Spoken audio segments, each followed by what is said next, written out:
आपल्या जिल्ह्यामध्ये इंधनाची परिस्थितीबद्दल मी सगळ्यांना सांगू इच्छिते की आपल्याकडे पेट्रोल आणि डिझेल जे आहे ते मागच्यापेक्षा जास्त प्रमाणात आहे उपलब्ध, तरीही त्याची कमतरता लोकांना भासत आहे कारण डिमांड खूप जास्त वाढलेली आहे. जे काही स्टॉक एक पेट्रोल पंपवरती पूर्ण दिवसभर चालायचे ते आता 4 तासात संपत आहे कारण लोकांची डिमांड खूप वाढलेली आहे.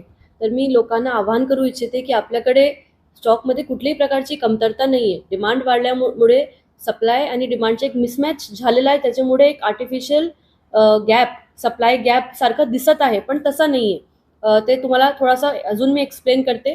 240 KL अगोदरच्या आपल्या जिल्ह्याच्या सप्लाय होता आणि ते आता 600 पेक्षा जास्त झालेला आहे.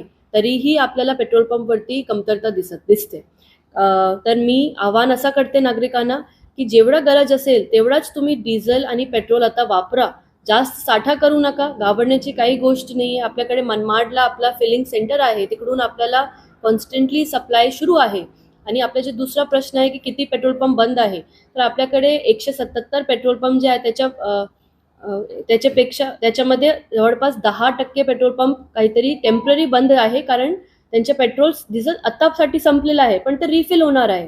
त्याचा काही विषय नाही. आणि 2 पेट्रोल पंप जे बंद झाले त्यांच्या टॅक्सेशनचा विषय होता, म्हणून ते बंद झालेले आहेत. तर मी नागरिकांना आवाहन करते की कुठलीही अफवावरती विश्वास न ठेवता तुम्ही प्रशासनाच्या सहकार्य करा आणि जेवढं गरज असेल तेवढाच पेट्रोल आणि डिझेलचा आता वापर करा.